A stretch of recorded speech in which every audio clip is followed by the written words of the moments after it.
Halo, selamat siang Tribuners. Anda sedang menyaksikan live update Tribun News edisi Minggu 8 Mei 2022. Siang ini akan kami sajikan informasi teraktual dan menarik yang dilaporkan secara langsung oleh reporter lapangan kami. Bersama saya, Mesa Desirait, inilah live update selengkapnya. SD 164 Kasang Kota Jambi yang berdinding sebagian papan dan dilengkapi bangunan beton habis dilalap api. Feryadi, Kepala Dinas Pemadam Kebakaran dan Penyelamatan Kota Jambi mengatakan satu orang personilnya sempat mengalami lecet di bagian kepala akibat tertimpa kayu saat proses pemadaman. Asal api yang merambat terjadi dari rumah bedeng samping SD akibat korsleting listrik, namun tidak menimbulkan korban jiwa. Untuk informasi selengkapnya akan disampaikan langsung oleh rekan jurnalis Tribun Jambi, Rara Kusoh, yang kini sudah terhubung bersama kami. Silakan Rara. Ya, baik Mei, saat ini saya tengah berada di SD 164 Kasang, Kota Jambi, yang tepatnya belakang saya ini adalah konstruksi beton, yang mana bangunan ini tidak hangus terbakar karena memang sebagian besar dari bangunan yang berkonstruksi papan itu hangus terbakar. Nah, informasi yang saya dapat tadi dari Kepala Dinas Pendidikan Kota Jambi, bahwasannya seluruh siswa besoknya akan diungsikan ke SD 190 Kota Jambi untuk melakukan pembelajaran. Kalau dari sekolah ini, sebagian besar memang berkonstruksi papan sehingga tidak bisa difungsikan untuk aktivitas belajar mengajar dan juga untuk aktivitas kegiatan di kantor sekolah seperti itu. Lalu bersebelahan dengan ini ada juga bedeng, 2 bedeng ludes terbakar dan juga beberapa pohon di area sini terkena dari terpaan panasnya api yang membakar sekolah ini, membuat pohon-pohon di sekitar sini menguning seperti itu. Dan bisa juga kita sampaikan bahwasannya di lokasi kebakaran ini, yaitu di SD ini berada di atas rawa, sehingga ini cukup jauh dari pemukiman. Memang tidak terlalu dilihat, tidak terlalu jauh, tetapi kalau untuk mengakses ke sini secara langsung, masyarakat perlu keluar dari rumah terlebih dahulu, karena di sini mayoritas rumah-rumah yang berdekatan dengan sini membelakangi sekolah atau SD 164 ini. Begitu rekan Mei. Ya, baik, terima kasih Rara atas laporan Anda. Selamat bertugas kembali. Seorang pria nekat menaiki gardu listrik di halaman kantor KPU Ketapang, Kalimantan Barat pada Jumat. Diduga pria yang diketahui bernama Ricky Maisaf, warga Bekasi, Provinsi Jawa Barat itu nekat melakukan aksinya karena memiliki gejala gangguan mental. Ricky diketahui berusaha melakukan percobaan untuk mengakhiri hidup dengan memanjat tiang gardu listrik PLN. Untuk informasi selengkapnya akan disampaikan langsung oleh rekan jurnalis Tribun Pontianak, Nur Imam Satria, yang kini sudah terhubung bersama kami. Silakan Imam. Ya, Mei dan Tribuners sekalian. Jadi seorang pria nekat menaiki gardu listrik di halaman kantor KPU Kabupaten Ketapang, atau tepatnya di Kecamatan Delta Pawan, Kabupaten Ketapang, Kalimantan Barat pada Jumat 6 Mei 2022 pukul 2 siang waktu Indonesia bagian Barat kemarin. Pria tersebut diketahui bernama Ricky Maisaf, 52 tahun, warga Cikarang, Kabupaten Bekasi, Provinsi Jawa Barat, yang kesehariannya saat ini tinggal di Warung Lamongan, tepatnya di Jalan DI Panjaitan, Kecamatan Delta Pawan, Kabupaten Ketapang. Pria tersebut nekat menaiki gardu listrik bertegangan tinggi, diduga karena ingin mengakhiri hidupnya, yang mana sempat diketahui pria tersebut melukai tangannya sendiri dengan menggunakan pecahan kaca. Akibat peristiwa tersebut, tim gabungan dari BPBD, tim SAR, Damkar, hingga pihak kepolisian yang dipimpin langsung oleh Kapolres Ketapang AKBP Yani Permana turun langsung ke lokasi kejadian dan mencoba untuk membujuk pria tersebut untuk turun dari gardu listrik tersebut. Usaha negosiasi tidak berhasil, terpaksa sebanyak 7 anggota gabungan terpaksa menaiki gardu listrik tersebut, yang mana gardu listrik itu sudah dipadamkan oleh pihak PLN Ketapang. Setelah berhasil diturunkan, pria tersebut akhirnya dibawa langsung ke Mapolres Ketapang untuk ditenangkan. Pihak kepolisian juga meminta kerabat korban atau Ricky ini untuk melakukan pemeriksaan kejiwaan terhadap yang bersangkutan. Setelah itu pihak kepolisian juga akan berkoordinasi dengan Dinas Sosial Kabupaten Ketapang untuk memulangkan Ricky ini. Dari penuturan rekan Ricky, bahwa Ricky ini memang memiliki gejala gangguan jiwa atau gangguan mental. Ricky sering berhalusinasi kalau semua orang itu kerap memusuhi dirinya, makanya dia nekat melakukan aksi seperti itu. Begitu, Mei. Baik, terima kasih Nur Imam atas laporan Anda. Selamat bertugas kembali. Kita beralih ke informasi selanjutnya, Tribuners. Satreskrim Polrestabes Medan resmi menetapkan tersangka terhadap Darwin Antonius Sibarani yang menipu warga dengan menyamar sebagai polisi lalu lintas. Darwin pun kini sudah ditahan di Polrestabes Medan. Tersangka dikenakan pasal penipuan dan terancam kurungan di atas 5 tahun penjara.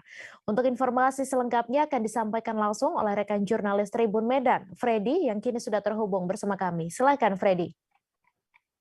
Ya, halo Medan juga pemirsa. Jadi Satreskrim Polrestabes Medan itu sudah resmi menahan dan menetapkan Darwin, polisi lalu lintas Gadungan yang ditangkap pada 3 Mei lalu. Jadi setelah ditahan, terungkap ternyata Darwin ini menyamar sebagai polisi Gadungan sudah berlangsung selama kurang lebih 2 tahun.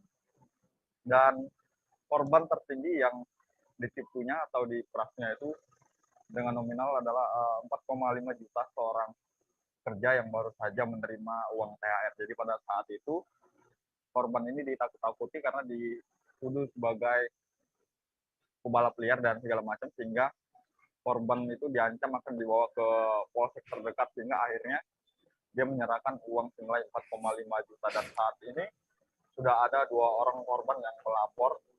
Sementara ada 15 STNK, 1 BPKB, dan SIM lainnya yang diduga milik korban yang ditipu oleh polisi Gadungan tersebut. Namun saat ini polisi masih mendatangi STNK kendaraan yang disita dari Darwin itu. Namun karena masih Lebaran, jadi para korban itu belum bisa dijumpai. Begitu, Mei. Baik, terima kasih Freddy atas laporan Anda, dan Tribuners, wartawan kami juga telah menghimpun wawancara dengan Kasat Reskrim Polrestabes Medan. Berikut tayangan ini untuk Anda.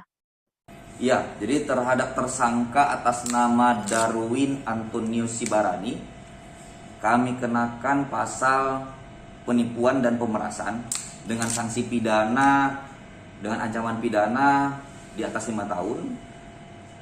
Dari yang bersangkutan itu kami amankan barang bukti berupa 15 STNK, kemudian ada 6 SIM, kemudian ada 1 BPKB.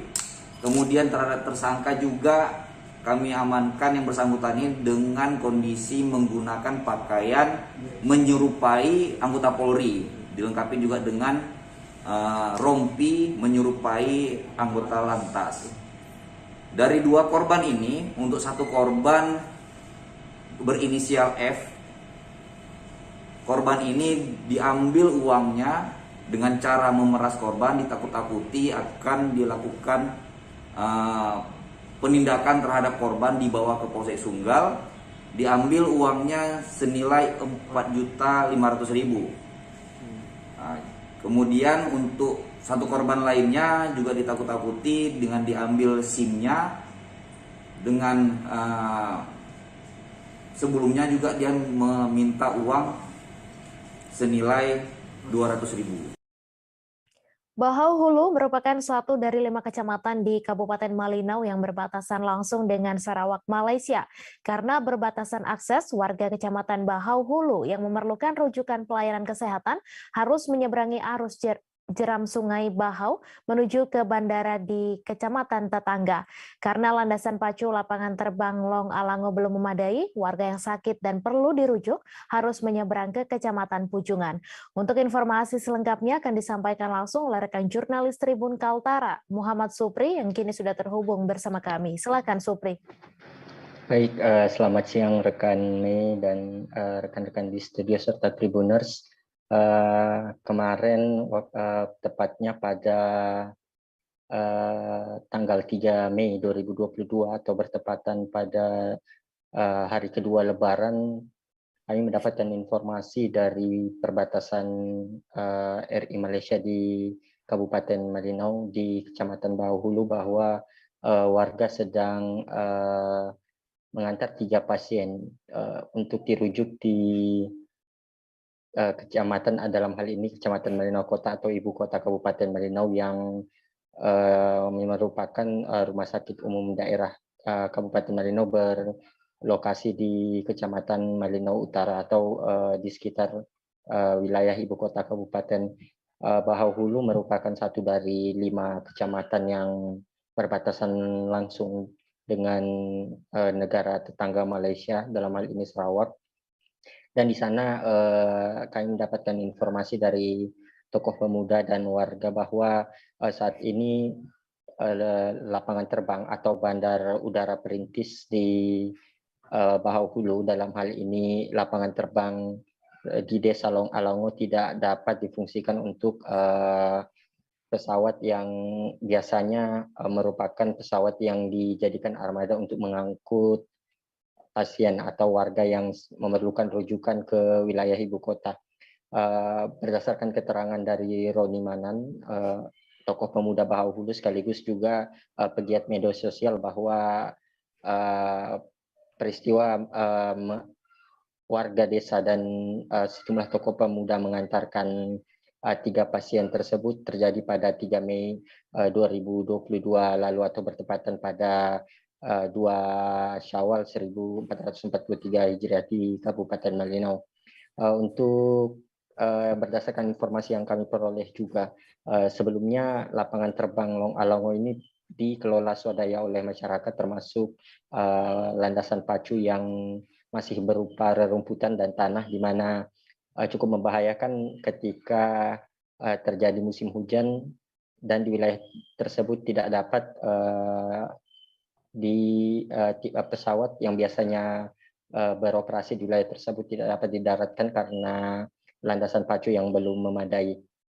Berdasarkan informasi yang dihimpun Tribun Kaltara pada saat yang sama juga, bahwa lapangan terbang Long Alango di Bahulu ini sebelumnya telah diusulkan untuk dilaksanakan peningkatan landasan pacu. Sebelumnya, dalam berita sebelumnya di Tribun Kaltara, bahwa Sekda Kabupaten Malinau Ernest Silpanus telah mengajukan hal tersebut ke dalam Musyawarah Rencana Pembangunan Provinsi Kalimantan Utara 2023 untuk peningkatan Bandara Long Alango. Untuk diketahui, Mei dan rekan dan Tribuners, bahwa untuk mengangkut masyarakat yang atau merujuk masyarakat yang memerlukan perawatan segera, masyarakat Bahulu yang terdiri dari 6 desa yang berbatasan dengan negara Malaysia harus menempuh arus jeram, dalam hal ini Sungai Bahau, yang dikatakan ketika debit airnya meninggi itu lebih memudahkan masyarakat untuk melalui atau menyeberangi sungai tersebut. Namun ketika debit air berkurang, perahu yang ditumpangi warga dan pasien harus berhadapan dengan batu-batu dan arus jeram dari Sungai Bahau sendiri, sehingga itu cukup menyulitkan masyarakat untuk menyeberang ke Bandara Long Pujungan, dalam hal ini bandara di kecamatan yang berseberangan langsung dengan Kecamatan Bahulu. Saat ini warga menantikan usulan musrembang dari Kabupaten Malinau di Provinsi Kalimantan Utara untuk segera dilakukan peningkatan terhadap bandar udara perintis di Desa Long Alango, Kecamatan Bahulu, Kabupaten Malinau tersebut, rekan Mei. Baik, terima kasih Muhammad Supri atas laporan Anda. Selamat bertugas kembali. Seorang bocah laki-laki berusia 4 tahun tewas tenggelam saat berwisata dengan keluarganya di Taman Herbal Insani Sawangan, Kota Depok. Meski sempat mendapat pertolongan awal, namun sayangnya nyawa korban tak dapat diselamatkan. Bocah 4 tahun itu pun tewas di lokasi kejadian. Untuk informasi selengkapnya akan disampaikan langsung oleh rekan jurnalis Tribun Jakarta, Pebi Adeliana, yang kini sudah terhubung bersama kami. Silakan, Pebi. Ya, Mei, berdasarkan dari rekaman kamera pengawas, manajer, pengembang, dan juga pengawas Taman Herbal Insani Depok, Hendro, mengatakan bahwa korban MI, bocah laki-laki berusia 4 tahun yang tewas tenggelam saat berwisata dengan keluarga di Taman Herbal Insani Depok, terlihat menerobos pagar pembatas yang ada di antara kolam dewasa dan juga anak-anak.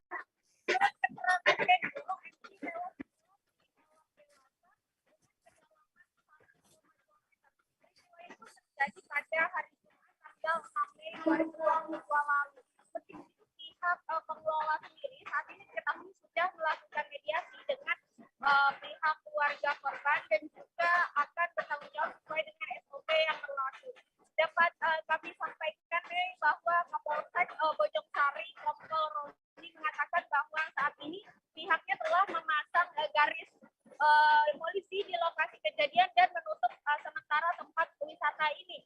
Berdasarkan hasil penyelidikan, polisi mendapati fakta bahwa tidak ada satupun lifeguard atau penjaga wisata air di Taman Herbal Insani Depok yang telah memiliki sertifikat lisensi begitu.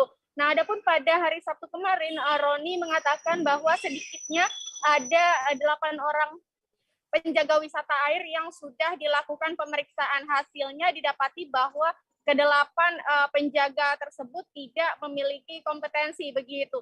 Dalam hal ini Kapolsek Bojongsari Kompol Roni mengaku dirinya sudah melakukan imbauan agar para pelaku wisata air di daerah Bojongsari dan Sawangan melengkapi lifeguardnya dengan uji kompetensi. Hal ini perlu diperhatikan agar apabila terjadi hal semacam ini mereka sudah di backup dengan uji kompetensi yang menyatakan bahwa mereka layak bekerja di tempat wisata, khususnya yang berhubungan dengan dunia air begitu.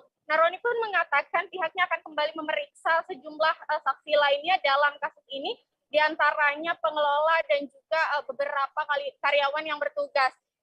Disebutkan bahwa terkait kasus ini adanya dugaan unsur kelalaian pengelola dari peristiwa tewasnya seorang bocah di Taman Herbal Insani Sawangan Depok pada hari Jumat lalu. Menurut Roni, saat ini pihak kepolisian sendiri akan menindak tegas segala bentuk kelalaian yang menyebabkan hilangnya nyawa seseorang begitu, Mei. Adapun sementara ini pihak kepolisian telah menetapkan pasal 359 karena kelalaian dengan ancaman hukuman paling lama 5 tahun. Demikian, Mei. Baik, terima kasih Pebi atas laporan Anda, dan Tribuners, wartawan kami juga telah menghibur wawancara dengan Kapolsek Bojongsari. Berikut tayangannya untuk Anda. Dijelaskan Pak Kapolsek terkait musibah meninggalnya seorang anak laki-laki di tempat wisata Taman Herbal Insani itu seperti apa sih Pak? Baik, terima kasih rekan-rekan media bahwa di kejadian itu terjadi sekira hari Jumat kemarin sebelum sholat Jumat pukul 11.30 WIB. Nah, di situ korban MI ya datang ke kolam bersama keluarga, dalam hal ini saksi satu, ibunda dari korban. Ya. Namun di jam 11.30 WIB itulah korban tenggelam di kolam Taman Herbal itu. Lanjut ada warga yang melaporkan, menginformasikan kepada kami Polsek Bojongsari. Kami Piket Reskrim dan tim olah TKP kami langsung ke lapangan. Langsung saya perintahkan kemarin ke tim untuk lakukan polis lain ya, karena korban sudah meninggal dunia. Sampai kami dari Polsek ke rumah korban mendampingi proses pemakaman. Pemerintah telah menetapkan bahwa hari ini Minggu 8 Mei diprediksi akan menjadi puncak arus balik Lebaran 2022.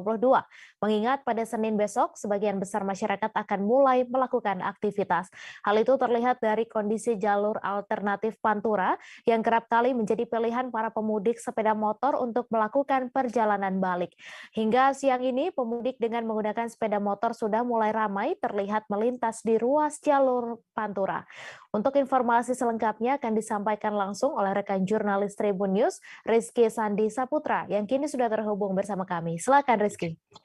Ya, selamat siang Mei dan juga Tribuners. Saat ini saya Rizky Sandi Saputra melaporkan langsung dari ruas jalan Pantura begitu atau Pantai Utara, tepatnya di Jalan Nasional 1 Kabupaten Cirebon, Jawa Barat. Di mana pada siang ini sekitar pukul 12.55 waktu Indonesia bagian Barat, pantauan saya di lapangan ini pemudik dengan menggunakan sepeda motor, dominan menggunakan sepeda motor, itu sudah mulai ramai melintas di jalur Pantura. Memang jika mengingat prediksi dari pemerintah dan juga Korps Lantas Polri, itu pada hari ini diprediksi akan menjadi hari akhir puncak arus balik Lebaran 2022 karena memang mengingat pada Senin besok masyarakat akan kembali beraktivitas bekerja begitu dan juga akan melakukan aktivitas lainnya di kota asal. Terlihat di belakang saya, meski volume kendaraan bermotor terpantau sangat tinggi, namun kondisi ruas jalan di Pantura ini terpantau lengang begitu Mei. Tadi juga saya sudah mengamati jalannya arus lalu lintas ini sejak dari kota Brebes begitu Jawa Tengah. Terpantau juga tadi masih lengang begitu meskipun lalu lintas di jalan Pantura ini sudah mulai meningkat volume kendaraannya.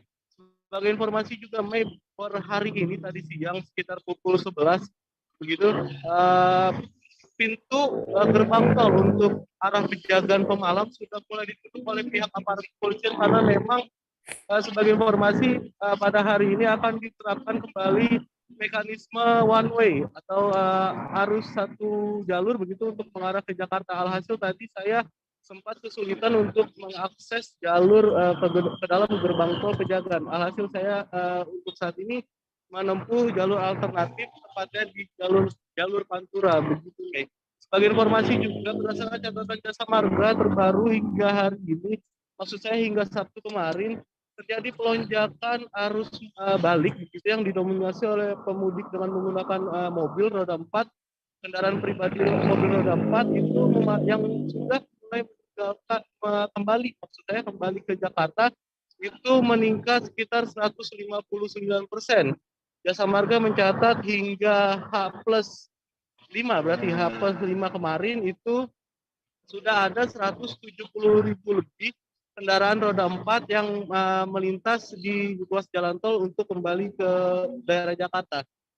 Sekian Mei laporan yang bisa saya sampaikan di jalur Pantura, tepatnya di Jalan Nasional 1 Kota Kabupaten Cirebon, Jawa Barat. Kembali ke studio. Baik, terima kasih Rizky Sandi Saputra atas laporan Anda. Selamat bertugas kembali. Warga Kelurahan Kedung Badak, Kecamatan Tanah Sareal, Kota Bogor dihebohkan dengan hanyutnya seorang bocah. Bocah berinisial MAT asal Kampung Cibuluh, Kota Bogor ini sempat hanyut di Kali Cipakancilan pada Kamis 5 Mei sore. Kejadian ini bermula ketika ibu dari MAT sedang mempersiapkan perlengkapan mandi. Untuk informasi selengkapnya akan disampaikan langsung oleh rekan jurnalis Tribun Bogor, Rahmat, yang kini sudah terhubung bersama kami. Silakan Rahmat.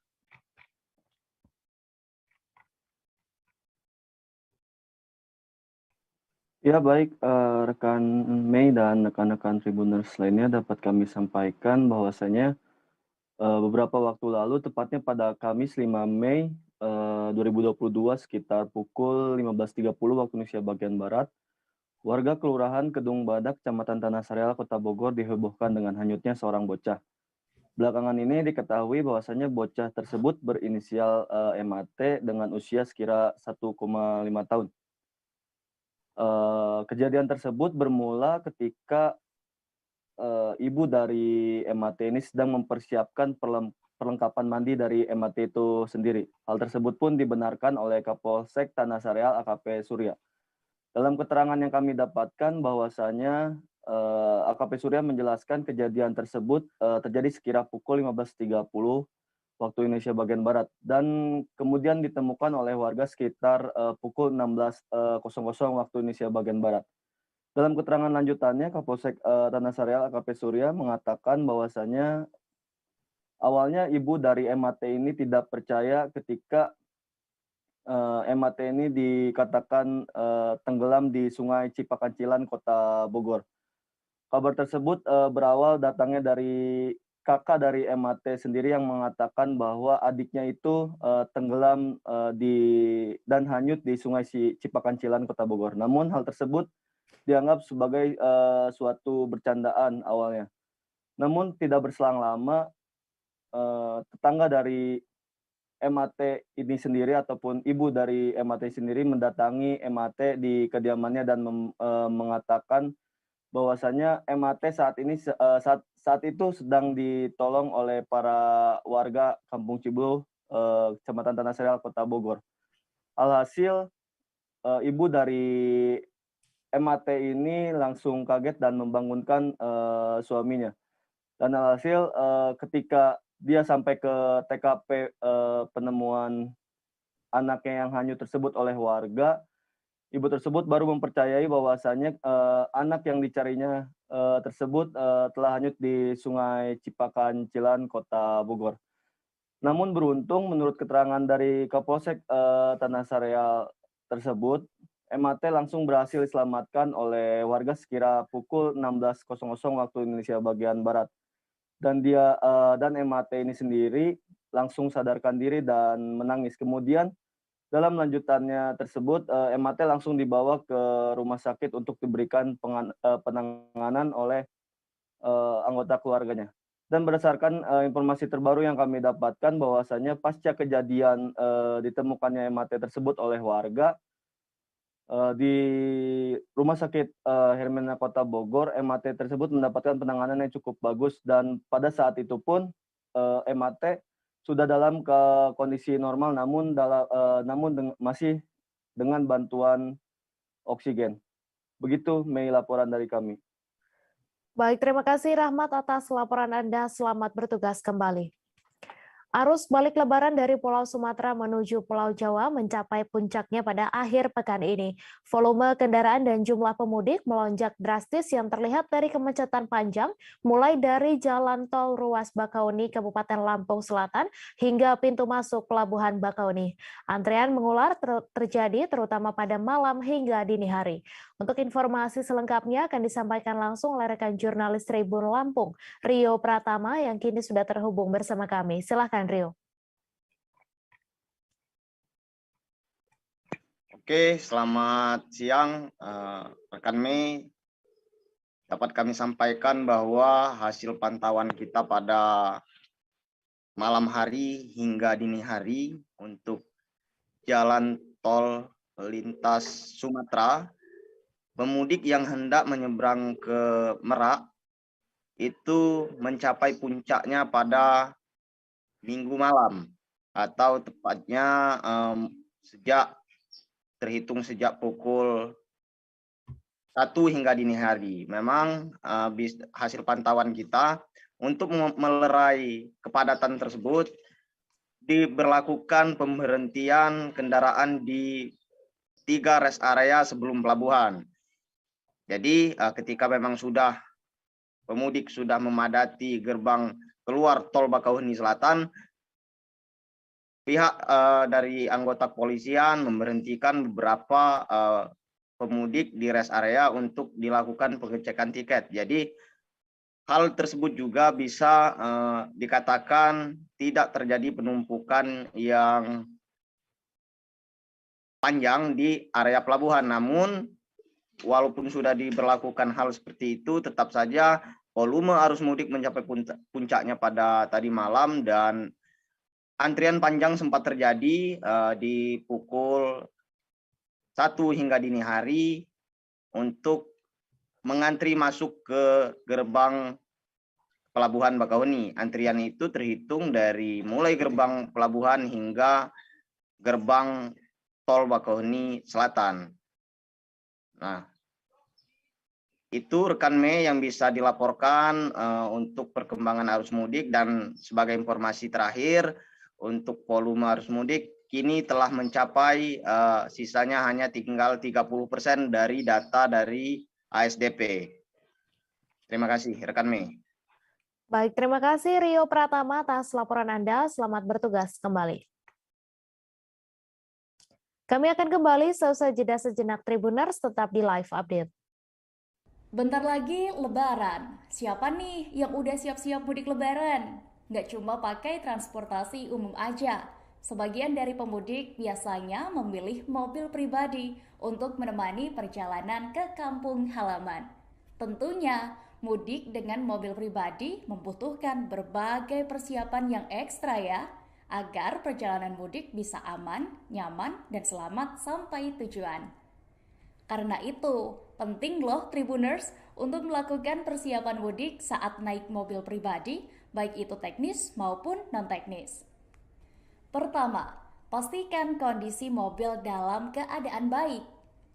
Sebelum menggunakan mobil pribadi untuk mudik Lebaran, cek dulu kesiapan mobil Anda apakah cukup baik untuk menempuh perjalanan jauh. 5 aspek ini penting loh buat kamu cek. Di antaranya adalah lampu, ban, suspensi, serta cairan pada mesin seperti oli, air radiator, air aki, minyak rem, dan lainnya. Pemudik juga perlu mengecek fitur keamanan pada mobil masing-masing berfungsi dengan baik. Fitur keamanan pada mobil tersebut antara lain airbag, alat pendeteksi titik buta atau blind spot detector, sabuk pengaman atau seatbelt, dan lainnya. Kedua, persiapkan jadwal perjalanan. Jadwal perjalanan berfungsi untuk membuat perjalanan mudik Anda lebih tertata. Jadwal perjalanan bisa meliputi rencana titik pemberhentian untuk beristirahat selama perjalanan. Ketiga, jangan lupa beristirahat. Kelelahan menjadi faktor utama penyebab kecelakaan saat mudik Lebaran. Karena itu, jangan memaksakan diri tetap mengemudi ketika rasa lelah datang. Istirahatlah sekira 10 menit hingga 30 menit dan lakukan penyegaran otot, otak, dan syaraf. Pilih lokasi istirahat yang nyaman serta tidak mengganggu pemudik lainnya seperti di rest area. Keempat, tidak membawa barang berlebihan. Meski rasanya saat Lebaran ingin membawa banyak makanan atau hadiah Lebaran untuk keluarga, namun muatan yang berlebihan sangat berbahaya loh Tribuners. Dari segi keamanan, membawa barang hingga melebihi muatan kendaraan berisiko bagi keamanan berkendara. Salah satu hal yang paling dihindari saat mudik Lebaran adalah kemacetan, apalagi kalau Tribuners menggunakan kendaraan pribadi. Untuk itu, ada beberapa imbauan yang bisa dilakukan pemudik untuk menghindari kemacetan selama mudik Lebaran. Tips dan trik ini berdasarkan penuturan akademisi di bidang kemasyarakatan masyarakat transportasi. Trik pertama yang harus diikuti adalah pemilihan dan waktu perjalanan. Pemudik diimbau untuk menghindari perjalanan di waktu favorit, seperti sehabis waktu sahur atau berbuka puasa. Penting juga untuk mengecek waktu dan rute pemberlakuan rekayasa lalu lintas dari pihak kepolisian. Pemudik juga harus selalu memperbaharui informasi lalin, contohnya melalui kanal resmi jasa marga seperti aplikasi Trevoy, Twitter, call center 14080. Selama perjalanan, pastikan agar selalu mengikuti rambu dan arahan petugas di lapangan, disiplin dalam ketentuan berkendara di jalan tol, serta tidak berhenti di bahu jalan kecuali darurat. Pemudik juga bisa menghubungi call center 14080 dalam kondisi darurat. Dianjurkan juga untuk menggunakan fasilitas top up saldo di rest area serta menghindari top up di gerbang tol. Sebab sejumlah rest area yang terbangun di sepanjang jalan tol tidak akan mampu menerima semua pengguna untuk beristirahat. Pilihannya adalah harus mengantri masuk rest area di jalan tol atau mencari yang ada di luar infrastruktur konektivitas. Sejumlah aturan yang harus dipatuhi selama di rest area jalan tol, seperti menggunakan rest area selama 30 menit. Kemudian dianjurkan untuk take away makanan, selalu menerapkan protokol kesehatan dan menjaga kebersihan rest area. Mudik Lebaran mending malam atau siang hari ya? Awas saja pertimbangan resikonya. Musim mudik Lebaran kali ini banyak dipakai masyarakat untuk kembali ke kampung halaman. Tak jarang beberapa dari mereka memilih untuk menggunakan kendaraan pribadi baik motor maupun mobil. Banyak juga yang memilih untuk mudik Lebaran di siang hari, namun ada beberapa yang memilih mudik di malam hari. Berdasarkan pertimbangan dari Training Direktur Safety Defensive Consultant Indonesia, Sony Susmana, mudik di siang hari adalah perjalanan yang sesuai dengan siklus tubuh manusia yang beraktivitas di siang hari. Artinya, tingkat keamanan pun jauh lebih terjamin dan terhindar dari resiko mengantuk atau kurang fokus. Terima kasih Anda masih menyaksikan live update. Pelabuhan Merak Cilegon, Banten menjalankan 2 pola bongkar muat penumpang pada puncak arus mudik Lebaran 2022. Pola pertama yakni sistem bongkar penumpang yang akan keluar kapal, sedangkan pola kedua menggunakan sistem memuat penumpang yang akan masuk ke dalam kapal. 2 pola tersebut diterapkan pada beberapa dermaga yang ada di Pelabuhan Merak. Untuk informasi selengkapnya akan disampaikan langsung oleh rekan jurnalis Warta Kota, Gilbert Semsandro yang kini sudah terhubung bersama kami. Silahkan Gilbert. Ya, baik, Mei. Pihak Pelabuhan Merak menjalankan sistem 2 pola bongkar muat di beberapa dermaga di Pelabuhan Merak, Cilegon, Banten. Yang pertama yaitu pola hanya bongkar dan kedua pola hanya muat. Yang dimaksud dari pola hanya bongkar dan pola hanya muat ini adalah para penumpang nantinya hanya dapat naik ke dalam kapal untuk masuk untuk melakukan penyeberangan menuju pelabuhan hanya pada beberapa dermaga, dan juga sebaliknya beberapa penumpang hanya dapat keluar dari Pelabuhan Merak Banten dari dermaga-dermaga yang telah ditentukan. Dan untuk dermaga yang melakukan pola hanya bongkar itu berada di dermaga 4, 5, dan juga dermaga 7 Pelabuhan Merak, Cilegon, Banten.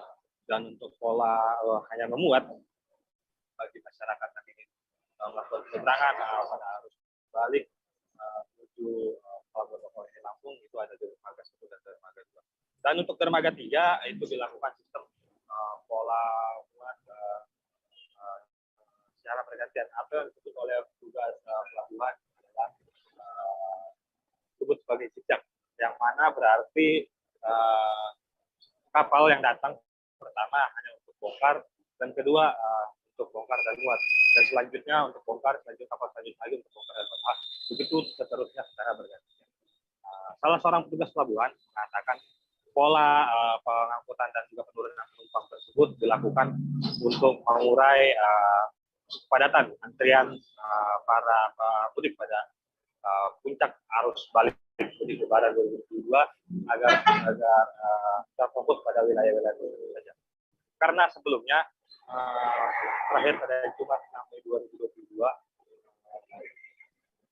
antrian penumpang untuk masuk ke dalam kapal itu hampir terjadi di seluruh dermaga di Pelabuhan Merak, Cilegon, Banten ini sendiri.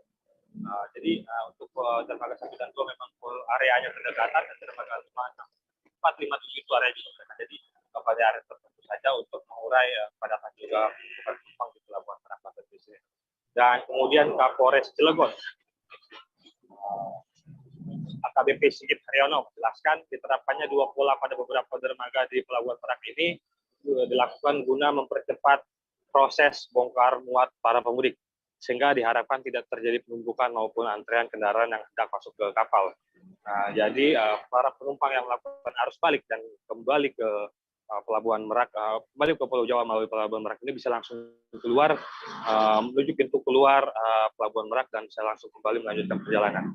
Hal itu dilakukan agar tidak berbenturan ataupun tidak berdesakan dengan yang penumpang akan naik ke dalam kapal. Dari pantauan dari warta.com, pemudik yang melakukan pembongkaran itu ada di dermaga 4, 5, dan juga 7. Mayoritas kendaraan yang turun dari kapal tersebut adalah kendaraan-kendaraan pribadi roda 4 dan juga roda 2, sepeda motor dan juga mobil. Meski demikian ada beberapa truk dan juga bus yang turun dari salah satu dermaga, yaitu dermaga 5. Salah satu dermaga 4. Salah satunya ialah kapal Risel Tanjung Perak yang bersandar dan menurunkan penumpang di dermaga 4 Pelabuhan Merak yang menurunkan penumpang yang melakukan keberangkatan dari Pelabuhan Bakauheni Lampung. Usai menurunkan ratusan pemudik, kapal tersebut langsung menutup area pintu masuk yang bisa dilihat di gambar jembatan pintu masuk tersebut langsung ditutup oleh pihak kapal agar penumpang tidak bisa masuk ke dalam area tempat kendaraan. Hal serupa juga terlihat di dermaga 3, terlihat kapal Virgo yang bersandar dan hanya menurunkan pemudik yang menjadi arus balik Lebaran 2020. Begitu, Mei. Baik, terima kasih Gilbert atas laporan Anda. Selamat bertugas kembali. Puncak arus balik masih belum terlihat terutama di Pelabuhan Manado, Kota Manado, Sulawesi Utara. Puncak arus balik sejak awal diperkirakan terjadi pada tanggal 6 hingga 8 Mei 2022. Namun Pelabuhan Manado pada hari ini justru tampak sepi. Untuk informasi selengkapnya akan disampaikan langsung oleh rekan jurnalis Tribun Manado, Isfara Safitri yang kini sudah terhubung bersama kami. Silakan Isfara. Ya, selamat siang Mei dan Tribuners. Jadi untuk arus balik Kota Manado hingga hari ini masih tampak tidak terlalu ramai ya, karena memang masyarakat Kota Manado sendiri itu mayoritas beragama Nasrani seperti itu. Jadi kalau untuk arus mudik dan arus balik Lebaran sebenarnya tidak terlalu signifikan. Nah, di Bandara Samratulangi sendiri itu hingga saat ini arus mudik yang terhitung di Bandara Samratulangi itu sekitar 2.300-an penumpang, yaitu pada tanggal 27 April lalu, dan itu tujuannya terbanyak adalah ke Jakarta dan juga Makassar. Lalu untuk arus balik saat ini itu bahkan angkanya masih belum menyentuh 2.000, jadi masih di angka sekitar 1.900, tapi tujuan paling banyak itu ada ke Makassar, Jakarta, dan juga Ternate. Lalu kalau untuk di Pelabuhan Manado hingga hari ini, hari Minggu sepi, karena memang keberangkatan sendiri itu baru ada nanti sore sekitar jam 5 sore itu ke Kepulauan Sitaro, Tahuna, dan juga Jailolo di Maluku Utara. Tapi untuk tujuan yang paling banyak itu ada kepulauan yang masih berada di daerah di Sulawesi Utara. Seperti itu. Kalau untuk terminal Malalayang sendiri, itu hingga saat ini penumpang yang paling banyak itu ada di Gorontalo dan juga ke Palu seperti itu. Nah, mungkin beberapa pihak seperti bandara dan juga dari pihak Pelabuhan Manado sendiri mengatakan mereka masih mau melihat arus balik hari ini karena memang diperkirakan puncaknya 6 sampai 8 itu sendiri. Jadi untuk data hari ini masih belum bisa dipastikan dan akan disampaikan kemungkinan esok hari. Begitu Mei dan Tribuners. Baik, terima kasih Isfara atas laporan Anda. Selamat bertugas kembali. Kebun daun keraton di Putu Sibau, Kabupaten Kapuas Hulu, Provinsi Kalimantan Barat sedang diserang hama ulat sehingga petani daun keraton gagal panen. Hal tersebut terjadi sejak 2 bulan terakhir sehingga kerugian petani daun keraton diperkirakan puluhan juta hingga ratusan juta rupiah karena puluhan hektar kebun daun keraton habis diserang hama ulat. Untuk informasi selengkapnya akan disampaikan langsung oleh rekan jurnalis Tribun Pontianak, Sahirul Hakim yang kini sudah terhubung bersama kami. Silakan Sahirul. Oke, terima kasih rekan saya Mei. Selamat siang Tribunnews. Baiklah, saya akan menyampaikan sedikit pemberitaan saya di wilayah Kabupaten Kapuas Hulu. Ya betul, saat ini sejumlah petani di wilayah Putu Sibau, Kabupaten Kapuas Hulu, Kalimantan Barat sedang diserang oleh hama ulat yang menyebabkan ratusan hektar ladang petani atau daun keraton miliknya petani di sejumlah wilayah Putu Sibau itu gagal panen akibat terkena hama ulat, sehingga kerugian para petani menurut keterangan dari petani ada sekitar dari puluhan juta hingga ratusan juta. Nah, hal tersebut sehingga membuat petani kita di Putu Sibau, Kabupaten Kapuas Hulu, kewalahan untuk membunuh hama ulat tersebut, sehingga mereka sangat berharap ada pemerintah daerah Kabupaten Kapusul untuk memberi racun obat yang cocok untuk di tanaman daun keraton. Nah, saat ini petani kita khususnya di wilayah petani daun keraton di pesisir Sungai Kapuas ini yang terlalu banyak terkena dampak dari serangan hama ulat tersebut, sehingga mereka beberapa bulan ini memang gagal panen, membuat mereka tidak semangat dalam petani daun keraton, karena apalagi saat ini daun keraton harganya cukup tinggi dari harga sebelumnya. Nah, terkait petani daun keraton di daerah darat bukan di daerah pesisir Sungai Kapuas, masih posisi aman, cuman tetap waspada terhadap serangan hama ulat tersebut. Begitu, Mei. Baik, terima kasih Sahirul atas laporan Anda, dan Tribuners, wartawan kami juga telah menghimpun wawancara dengan petani daun keraton. Berikut tayangannya untuk Anda. Ini nyerang perkebunan keraton kita di Putus Sibau. Ini udah efek terakhir, 3 bulanan gitu. 3 bulan ya? 3 bulanan. Kemarin kebun unggal pasir ulat lah. Dia nyerang semua yang ada di daerah pantai. Daerah pesisir Sungai Kapuas, rata-rata seperti ini semua. Dan ini berdampak juga dengan harga, bro. Karena mengapa? Karena pasokan daun keraton itu berkurang. Dan alhamdulillah kalau yang di darat, kebun unggal yang di daratan yang jauh dari pesisir itu aman semua. Berarti rata-rata di perkebunan pesisir Sungai Kapuas kena ya? Di pesisir Sungai Kapuas, kalau dari sana sampai ujung habis. Tidak ada sisa lagi. Ini sudah hampir 3 bulan kayak gini, belum numbuh lagi. Nampaknya nunggu-nunggu. Kita harus cari apa yang cocok untuk membunuh hama tersebut. Ini pertama kali Pak Uju ini. Iya. Sebelumnya belum pernah? Belum pernah. Dari pertama kita membudidaya sampai hari ini, ini yang pertama tahun ini. Saat ini Kota Palembang tengah mengalami kekosongan sayuran. Hal ini berdampak pada harga sayur di ibu kota Provinsi Sumatera Selatan yang kian melonjak. Sayur yang biasa dikonsumsi masyarakat Kota Palembang mayoritas berasal dari Kota Pagar Alam. Namun saat ini memang kondisi sayur di Kota Pagar Alam sedang sepi. Untuk informasi selengkapnya akan disampaikan langsung oleh rekan jurnalis Sriwijaya Pos, Wawan, yang kini sudah terhubung bersama kami. Silakan Wawan. Terima kasih Saudara Mei dan rekan-rekan Tribuners.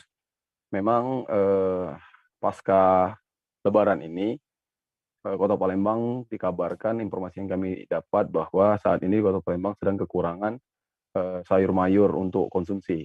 Hal ini disebabkan suplai dari Kota Pagar Alam dikabarkan tidak terlalu banyak. Setelah kami cek ke lokasi di salah satu pusat bongkar muat sayur di Kota Pagar Alam, yaitu di pasar terminal Nandagong, memang kondisi saat ini masih sangat sepi. Tidak tampak aktivitas seperti sebelum Lebaran. Setiap hari penuh dengan aktivitas bongkar muat sayur, baik dari petani menuju ke Kota Palembang. Namun hari ini kami pantau langsung, sangat sepi kondisi yang ada. Bahkan ada beberapa kios agen yang tutup. Hal ini disebabkan berdasarkan informasi yang kami himpun, memang pasca Lebaran di H+7 ini masih banyak petani yang belum melakukan panen sayur mereka. Hal ini sangat berpengaruh dengan penjualan yang ada di pasar terminal Nandagong tersebut. Hal ini juga otomatis mempengaruhi pengiriman atau suplai sayur ke Kota Palembang. Selain itu, saat ini informasi yang kami himpun, harga sayur di Kota Pagar Alam juga sedikit turun jika dibandingkan H-1 yang Lebaran kemarin. Yang kami himpun, harga buncis di H-1 waktu itu di sekitaran 50.000 per kilogram.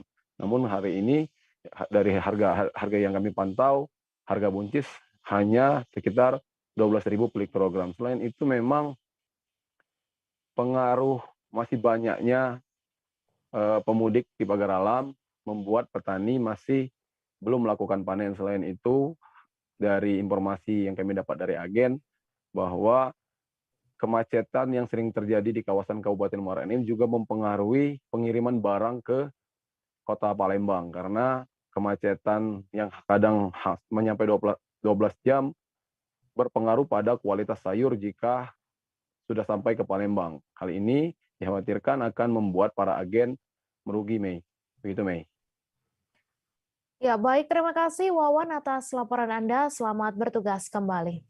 Kita beralih ke informasi selanjutnya, Tribuners. Kapolres Aceh Barat menyiagakan sejumlah perahu karet di tempat-tempat pemandian kawasan wisata di Aceh Barat guna mengantisipasi hal-hal yang tidak diinginkan. Sementara para personel telah plotting di sejumlah titik kemacetan sehingga arus lalu lintas berjalan dengan baik dan lancar.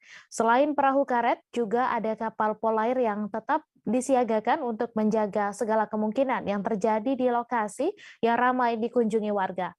Untuk informasi selengkapnya akan disampaikan langsung oleh rekan jurnalis Rambi News, Sa'dul Bahri, yang kini sudah terhubung bersama kami. Silakan rekan Sa'dul. Ya, terima kasih Mai dan rekan Tribun News. Dapat kami laporkan sesuai dengan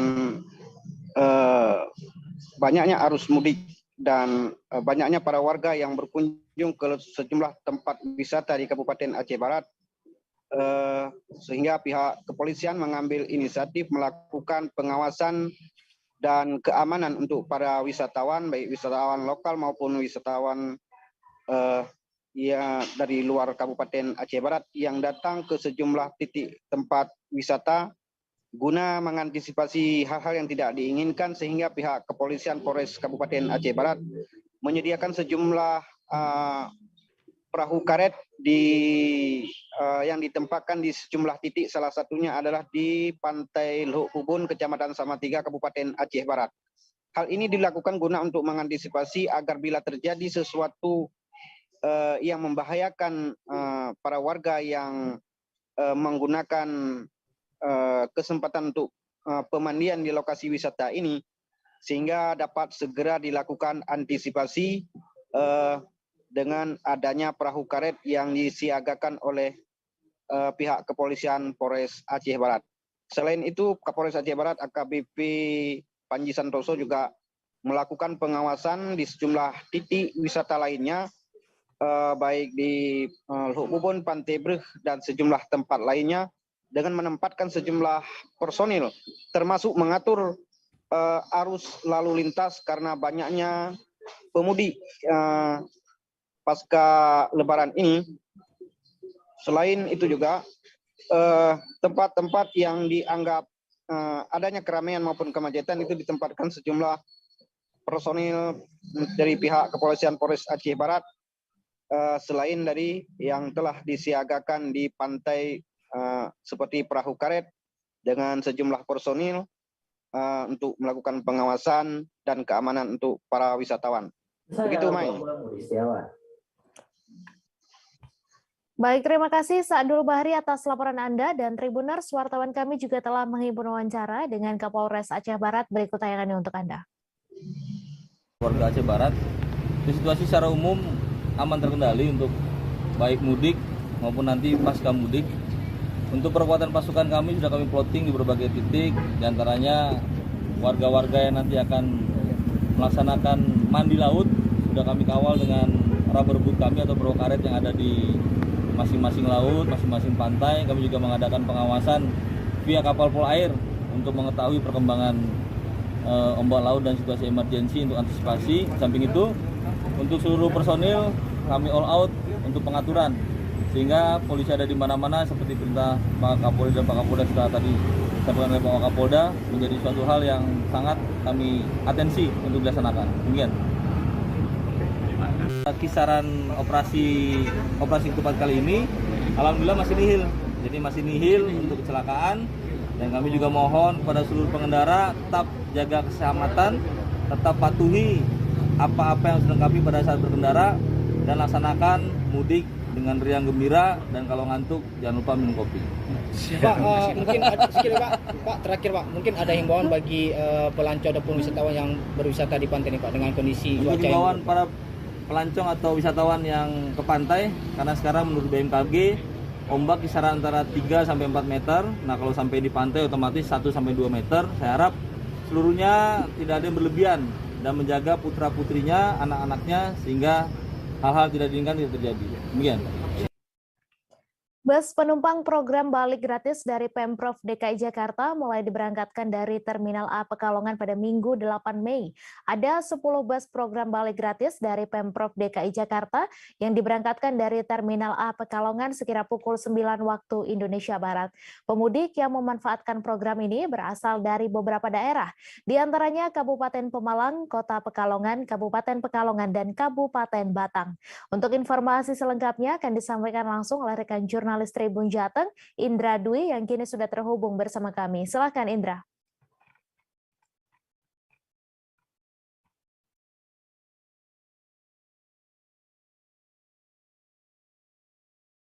Iya, Mbak, untuk plus 5 arus balik Lebaran 2022, untuk arus mudik di wilayah Terminal Pekalongan saat ini memang terpantau ada peningkatan sejak malam Sabtu.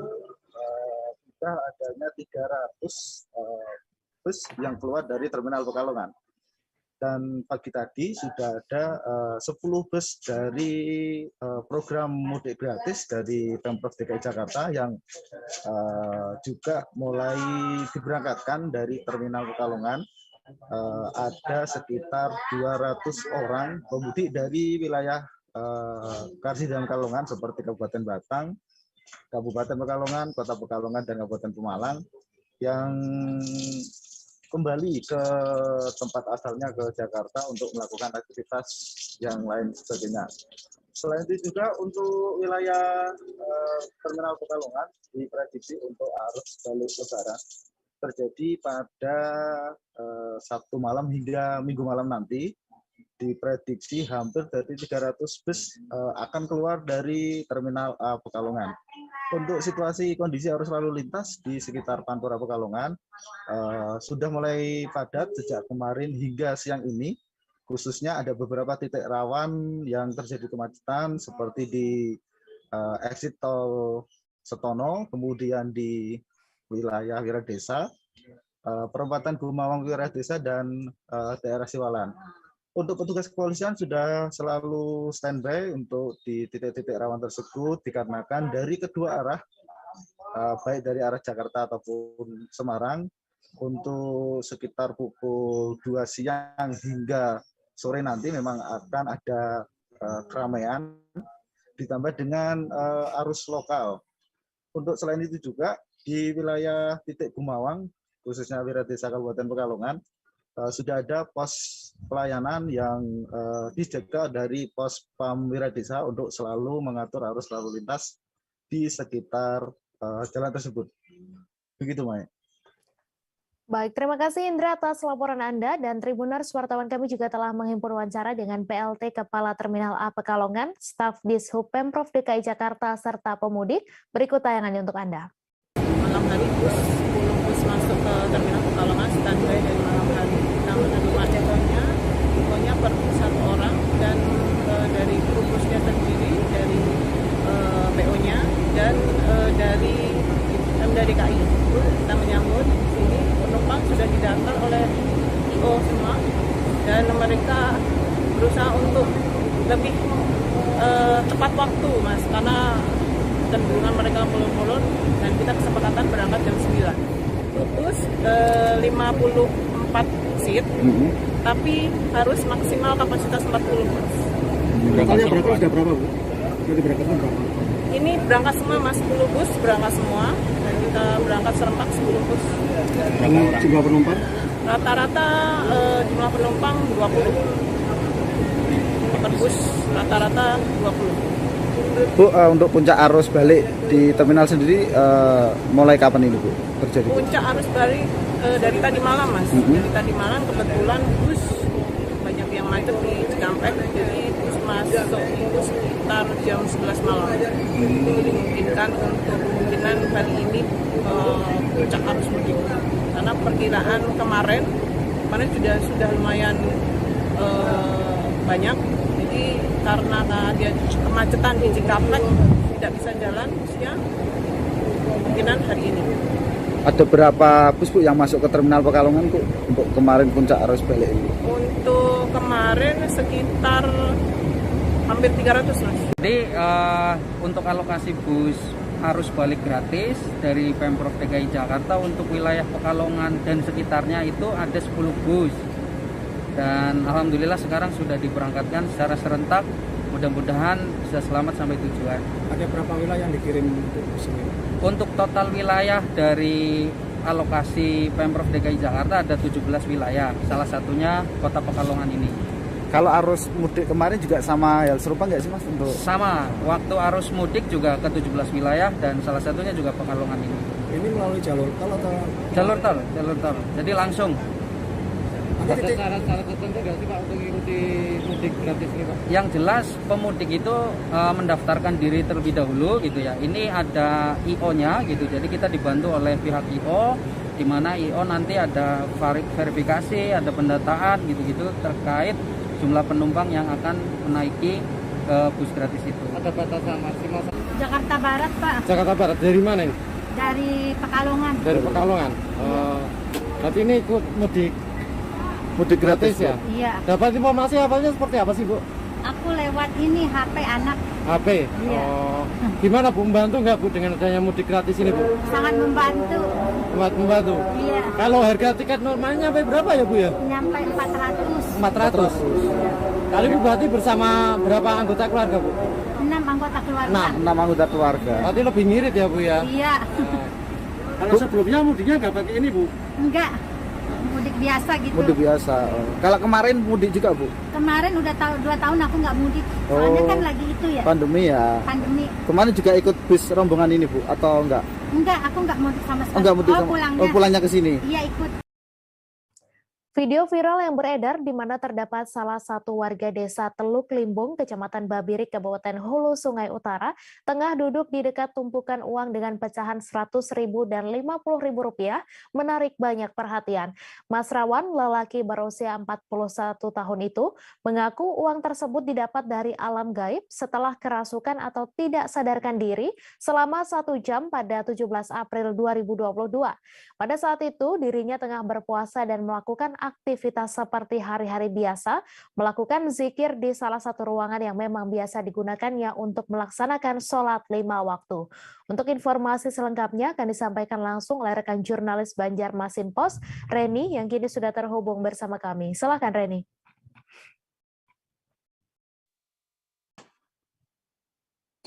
Ya, terima kasih Mei.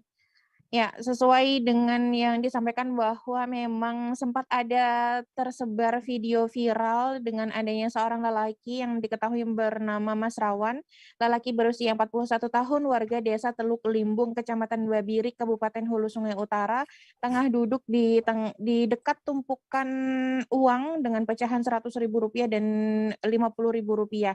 Ya, video viral tersebut diambil oleh anak dari Mas Rawan sendiri bernama Rima pada 17 April 2022 setelah beredar menjadi perbincangan masyarakat. Dengan adanya video viral tersebut, dari kepolisian dari Polsek Babirik langsung mendatangi ke kediaman Mas Rawan dan meminta keterangan atau mengklarifikasi mengenai video tersebut. Dari keterangan Mas Rawan sendiri bahwa uang tersebut memang didapatkannya atau ada di salah satu ruangan yang berukuran sekitar 2x2 meter di salah satu ruangan di rumahnya, tempat dirinya biasa melakukan zikir dan juga sholat. Pada saat itu dirinya tengah duduk dan tidak sadarkan diri sekitar 1 jam pada pukul 10 hingga pukul 11, dan saat sudah sadarkan diri tiba-tiba ada setumpuk uang. Menurut keterangan dirinya seperti itu. Dan pada saat sekitar pukul 5 sore, dirinya meninggalkan rumahnya untuk ke depan sebentar, dan saat kembali lagi ke dalam ruangan tersebut, uang tersebut sudah tidak ada lagi. Dan untuk kebenaran dari video tersebut sendiri, dari Polsek Babirik juga mengatakan masih perlu ahli khusus untuk mengetahui bahwa video tersebut benar adanya atau editan atau keaslian dari video tersebut. Namun hingga saat ini memang masih belum ada laporan adanya tindak penipuan dari warga ataupun korban yang beberapa kali ada juga warga yang datang ke rumah Mas Rawan untuk meminta beberapa hajat, misalnya seperti meminta amalan-amalan seperti itu untuk melancarkan usaha misalnya dan sebagainya. Ya, dari Kapolsek Babirik sendiri, AKP Danusura mengatakan bahwa saat ini dari pihaknya masih melakukan imbauan, memberikan imbauan bahwa agar yang bersangkutan Mas Rawan tidak menerima jasa ataupun hal-hal yang dapat menimbulkan dirinya terkena atau terjerat kasus pidana dengan hal penipuan. Dan dari Polsek Babirik juga mengimbau kepada masyarakat untuk lebih rasional ketika untuk menghadapi fenomena seperti itu.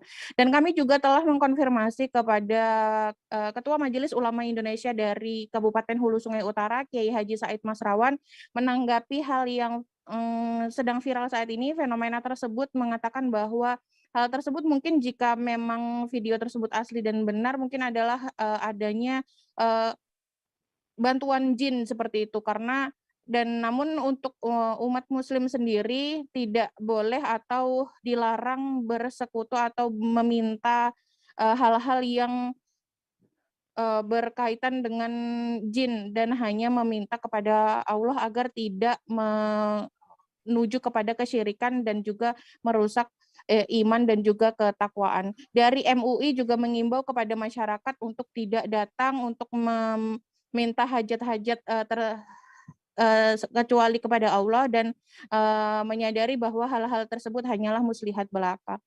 Demikian, Mei. Baik, terima kasih Reni atas laporan Anda, dan Tribuners, wartawan kami juga telah menghimpun wawancara dengan Mas Rawan, seorang Ustadz dan Kapolsek Babirik. Berikut tayangannya untuk Anda. Kurang lebih jam 10-an lah kira-kira itu waktunya nang dirasuk tuh. Jadi lupa ulun tuh, hilang kesadaran. Dan entah kenapa ulun entah ada di dalam kamar gitu nah.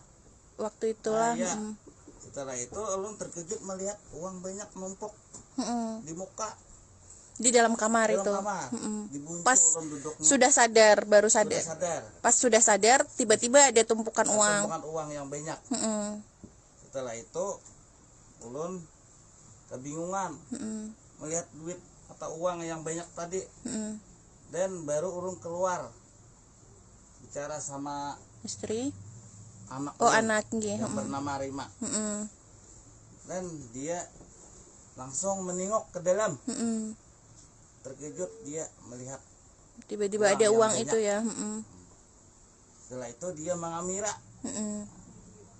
video. Dan ulun kebingungan, langsung ulun turun beri kabar sama saudara saya sebelah, disuruh datang ke sebelah tempat ulun, suruh melihat, bermusyawarah, memikirkan uang yang numpuk di dalam kamar. Bismillahirrahmanirrahim. Assalamualaikum warahmatullahi wabarakatuh. Para pemirsa, para masyarakat, wabil khusus masyarakat Hulu Sungai Utara, wabil khusus lagi pada Kecamatan Babirik, yang kebetulan kejadian ini atau kasus ini terjadi pada wilayah Kecamatan Babirik. Sebagaimana yang kita lihat, kita tonton bersama video yang beredar selama ini, bahwa ada seseorang yang mampu menggandakan atau tiba-tiba muncul gitu, muncul uang setumpuk sedemikian banyak. Yang saya lihat itu lembarannya ada yang merah berarti ratusan ya. Ada yang 50-an dan sangat banyak sekali. Nah, lalu muncul pertanyaan kepada para alim ulama, ustadz, dan para mubalik, para juru penerang agama Islam, bagaimana pandangan Islam dalam hal ini. Yang pertama yang harus kita pahami dulu bahwa masalah alam gaib itu adalah hal yang sangat penting, dan itu bagian dari rukun iman kita kepada Allah. Itu yang harus kita pegang bersama ya. Jadi kita sangat meyakini bahwa ada alam lain di luar alam nyata yang sebagaimana kita rasakan. Nah, itu yang harus kita pahami bersama. Dan hubungan dengan kejadian ini, bahwa apa yang muncul dalam video itu yang sekarang viral, maka yang harus kita pahami yang pertama adalah bahwa untuk mendapatkan rezeki atau untuk mendapatkan yang sifatnya kelengkapan keduniaan, entah itu berupa uang atau berupa jasa atau berupa kesempatan peluang yang lain, maka Islam sudah menggariskan proses yang pertama adalah harus kita bekerja. Ya, terima kasih. Assalamualaikum warahmatullahi wabarakatuh. Ya, kemarin setelah melihat viralnya dari warga kami di tengah-tengah tumpukan uang yang sangat banyak, kami perintahkan untuk Kanit Binmas, Aibda Deni dan Babin Kamtimas Bribka Jenudin untuk mendatangi kediaman yang bersangkutan. Kemudian sudah didatangi, maka pas didatangi yang bersangkutan tidak bisa diajak komunikasi karena sedang bicara dengan alam sebelah atau alam gaib, keluarganya, saudaranya yang dianggap dari saudara Awan ini adalah alam gaib itu adalah saudaranya, saudara kembarnya. Itu dia. Jadi sementara itu kami mengklarifikasi lagi, mudah-mudahan yang bersangkutan sudah dalam keadaan normal baik agar bisa mengklarifikasi. General Manager Kenjeran Park Surabaya, Paul Stephen, menampik dugaan penyebab ambrolnya perosotan karena kurangnya perawatan wahana. Menurut Paul, setiap hari pihaknya melakukan pengecekan secara menyeluruh dan berkala. Ia mengatakan penyebab runtuhnya seluncuran tersebut diduga karena ada pengunjung yang sengaja berhenti di sebuah titik saluran seluncuran, sehingga terjadi penumpukan yang menyebabkan seluncuran tidak kuat menahan beban di atasnya. Seperti diberitakan sebelumnya, pernyataan mengenai dugaan penyebab insiden Ken Park karena kurangnya perawatan wahana disampaikan oleh PLT BPBD Kota Surabaya Ridwan Mubarun. Ia mengatakan insiden ini diduga karena permukaan bahan seluncuran di wahana tersebut tidak kuat menahan beban berat. Ridwan mengklaim merusaknya komponen seluncuran lantaran kurangnya mekanisme perawatan. Hal itu berdasarkan informasi awal dari sejumlah saksi oleh BPBD Kota Surabaya yang melakukan pertolongan pertama di lokasi. Kendati demikian, Ridwan tetap akan menghormati proses penyelidikan oleh pihak kepolisian. Dikabarkan sebelumnya, ambrolnya perosotan terjadi pada Sabtu 7 Mei sekira pukul 13.45 waktu Indonesia Barat. Kejadian bermula saat perosotan sudah mengalami kebocoran sebelum kejadian, namun perosotan itu tetap digunakan hingga melebihi batas. Total korban dari insiden yang terjadi pada siang itu sebanyak 16 orang. Kelompok kriminal bersenjata atau KKB di bawah komando Egyanus Kogoya kembali viral pasca penyerangan pos marinir di Kabupaten Duga, Papua. Diam-diam aparat gabungan TNI Polri mengendus lokasi markas Egyanus Kogoya CS. Kelompok ini sebelumnya menyerang pos Satgas Mupeyonif Marinir Tiganduga secara membabi buta. Akibatnya Letu Marinir Anumerta Muhammad Iqbal dan Prakamar Anumerta Wilson Anderson Here gugur. Keberadaan markas Egyanus Kogoya diketahui dari unggahan video yang kini viral di media sosial.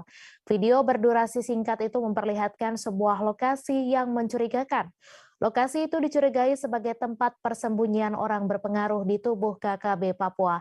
Meski tak disebutkan kapan video itu diabadikan, namun pada bagian penjelasan disebutkan gambar itu diabadikan di wilayah Tanah Dugama. Disebutkan pula dari pantauan pesawat mata-mata itu, lokasi tersebut merupakan tempat persembunyian Panglima Egyanus Kogoya. Indikasinya tertangkap dari sejumlah aktivitas yang mencurigakan di tempat tersebut. Tempat itu cukup luas dengan 2 unit bangunan yang berukuran cukup besar. Di tempat itu juga terlihat sejumlah pria yang sedang beraktivitas yang pada umumnya mereka menenteng senjata api. Lokasinya di tengah hutan dan jauh dari pemukiman penduduk. Terdapat 2 bangunan dengan jumlah orang yang tak sedikit. Kemudian orang-orang yang berada di tempat itu umumnya bersenjata dan tampak selalu siaga. Nasib nahas menimpa US, bocah berusia 4 tahun asal Kecamatan Rejotangan, Kabupaten Tulung Agung. US ditemukan meninggal dunia di kolam ikan koi milik BN, ayahnya sendiri, pada Sabtu 7 Mei. Diduga US lepas dari pengawasan kakaknya saat ditinggal orang tuanya lalu tercebur ke dalam kolam ikan koi. Setelah pulang dari kandang burung puyuh, BN langsung menuju kolam ikan miliknya. Saat itu BN melihat sebuah besek mengapung di permukaan kolam. Seketika BN curiga karena besek itu biasa dipakai US untuk memberi makan ikan. BN lalu masuk ke dalam kolam dan mencari hingga ke dasar kolam. Ternyata benar, BN menemukan sesosok tubuh mungil di dasar kolam yang ternyata adalah US, anaknya yang masih balita. Keluarga lalu melaporkan kejadian ini ke Polsek Rejotangan. Bersama unit Inafis Satreskrim Polres Tulung Agung, personel unit Reskrim Polsek Rejotangan melakukan olah TKP. Kolam tempat US tenggelam diketahui sedalam 1,3 meter dengan lebar 2 meter dan panjang 22 meter. Tidak adanya tanda kekerasan menegaskan bahwa korban meninggal murni karena kecelakaan. Orang tua korban juga menolak autopsi dan menerima kematian US sebagai kecelakaan dan jenazah US diminta keluarga untuk dimakamkan. Diketahui US adalah korban ke-6 yang tewas tenggelam di kolam ikan selama 2022 ini. Sebelumnya ada 2 anak yang tewas tercebur kolam gurami yaitu AF dan ZA. Selain itu ada 2 lansia yang juga tewas di kolam gurami yaitu Jas dan SY. Keduanya dari Kecamatan Ngunut. Saat mudik ke kampung halaman, biasanya seseorang seringkali meninggalkan rumahnya dalam keadaan kosong dan terkadang dimanfaatkan oleh oknum-oknum yang tidak bertanggung jawab untuk mengambil harta benda sang pemilik rumah. Seperti yang dialami Paijo yang rumahnya dibobol maling. Anehnya, bukan harta benda yang diambil maling, namun justru bantal dan guling yang menjadi sasaran oknum tersebut. Hal tak wajar ini diceritakan Paijo melalui akun pribadinya di media sosial. Dalam unggahannya, Paijo menceritakan awal mula mengetahui jika rumahnya telah dibobol maling. Dalam video yang diunggahnya, ia pertama kali mengetahui jika rumahnya dibobol maling, yakni saat melihat jendela rumahnya sudah dalam kondisi terbuka. Kondisi jendela rumah tersebut terlihat terdapat bekas guratan menandakan jika ada seseorang yang berusaha membukanya. Tak hanya itu saja, bed cover yang semula sudah terpasang juga sudah berada di luar rumah. Namun bukan harta benda yang diambil oleh maling tersebut, melainkan hanyalah sejumlah bantal dan guling. Spray dan bed cover kamar anak-anaknya juga diketahui dikencingi oleh seseorang yang belum diketahuinya. Merasa kejadian tersebut merupakan hal yang tidak lazim, si pemilik akun lalu meminta maaf jika dirinya memiliki kesalahan karena khawatir hal buruk terjadi pada dirinya dan keluarga.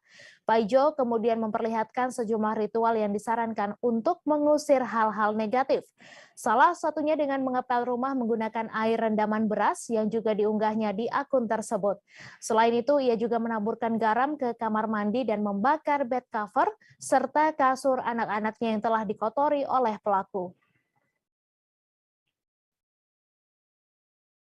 Ratusan calon penumpang bus jurusan Jabodetabek terlantar selama berjam-jam di Terminal Induk Jati Kudus pada Sabtu 7 Mei. Hal ini lantaran bus dari Jakarta yang bakal membawa mereka terjebak macet karena tidak melewati jalan tol. Salah seorang penumpang yang menunggu berjam-jam yakni Bayu Rivaldi Pratama. Pemuda 27 tahun asal Jakenan Kabupaten Pati itu hendak berangkat menuju Terminal Poris Tangerang, di mana jadwal keberangkatan bus yakni pukul 11 waktu Indonesia Barat. Sebelumnya ia berangkat mendapat kabar dari agen bus jika keberangkatan molor sampai pukul 22:30. Ia bersama ratusan calon penumpang lain duduk di pelataran terminal. Selain Bayu, calon penumpang lainnya yakni Siti Mulinatus Saadah. Gadis asal Tayu Kabupaten Pati ini memiliki tujuan ke Cipitung, Bekasi, di mana seharusnya jadwal keberangkatan busnya yaitu pada pukul 13 waktu Indonesia Barat. Ia juga mendapat informasi sejak sebelumnya jika bus yang akan membawanya ke Bekasi akan telat berangkat. Namun sampai pukul 22:30 pantauan di Terminal Induk Jati Kudus, sejumlah bus baru tiba dari Jakarta. Ketika bus sampai terminal, kru bus langsung kru bus langsung memanggil satu persatu calon penumpang. Kepala Terminal Induk Jati Kudus, Indarto, mengatakan terminal memang dipenuhi calon penumpang tujuan Jabodetabek. Informasi tadi sekaligus menutup perjumpaan kita dalam live update hari ini. Tribuners, selantaran masih di tengah pandemi, kami kembali mengingatkan untuk selalu menerapkan protokol kesehatan dimanapun Anda berada. Saya Mesa Dasirait beserta kru yang bertugas pamit. Terima kasih dan sampai jumpa.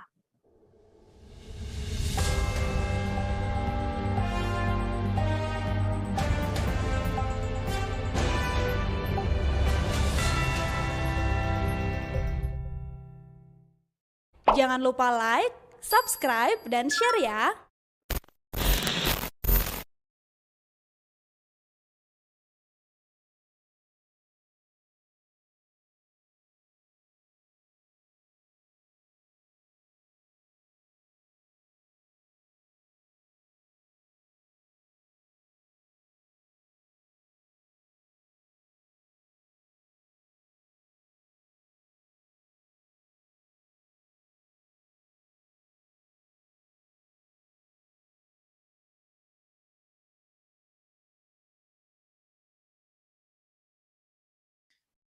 Kami ucapkan selamat pagi dan selamat datang kepada Bapak Ibu Sobat Korpu dalam acara Kemenkorpu Talk episode 45 Kompetensi dan Karir Jabatan Fungsional Perbendaharaan. Demi kelancaran acara, kami mohon Bapak Ibu hadirin untuk dapat mengikuti tata tertib penyelenggaraan kegiatan virtual kita pada hari ini. Pertama, kami persilakan Bapak Ibu peserta untuk dapat menyesuaikan display name pada aplikasi Zoom dengan format nama lengkap dan disertai dengan nama instansi atau unit kerja. Kedua, kami persilakan Bapak Ibu untuk menggunakan virtual background yang telah disiapkan oleh panitia melalui tautan bit.ly/kct-javung-perben, dan dalam tautan yang sama, Sobat Korpu juga dapat mengakses materi, presensi, serta lembar evaluasi.